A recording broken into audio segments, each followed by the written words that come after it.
Meantime, with rents in the city skyrocketing, some Portlanders say they feel like they're on the verge of homelessness, and residents continue to stress the need for more affordable housing.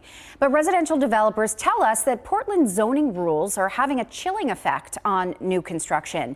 Is there truth to those claims? If so, what needs to change? Nora Hogan dug into more than a decade of data and got developers on the record.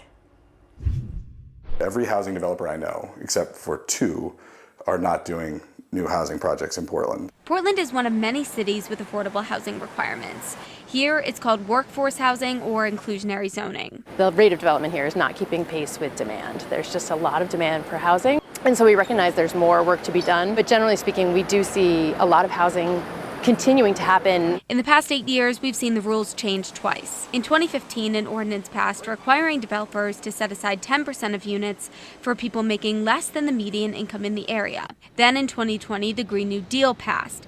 Developers building apartments with 10 or more units now need to set aside 25% of the units for people making less than 80% of the area median income. We would love to do another project in Portland. And I would, if under the old rules, I would likely build another 70 units on Danforth Street. Every developer I spoke to told me the same thing. The old rules were workable, but the new rules go too far.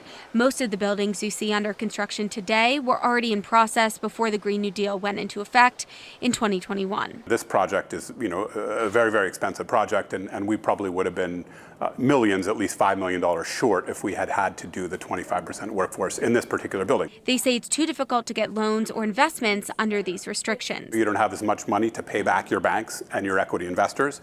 And if there's not enough money to pay them back, they're not going to lend. But city officials say that the rules are working. We see year over year the numbers of units being developed in the city growing, generally speaking, and we're actually exceeding targets we set in our comprehensive plan on housing development. Since the workforce housing requirements were put into place, the number of approved residential projects are up 28%, and the number of approved affordable units are up 107% compared to the years prior. So the numbers are up, but developers say that they're looking elsewhere.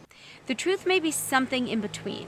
It will take a few years for the data to reflect the trends that developers are talking about. There are opportunities to do work outside of Portland, and if they're less risky and equally, financially viable, then that's probably where we're going to go. To encourage development in Portland, some suggest market rate pricing. I believe that we should build as many units as we can, and that will start to temper pricing. Others who are taking advantage of historic tax credits would like to see more incentives. I think there needs to be some sort of subsidy, some sort of tax break that is going to allow developers to build the housing that we need and more importantly, deliver the workforce and affordable housing that we need. In Portland, I'm Nora Hogan for Maine's Total Coverage.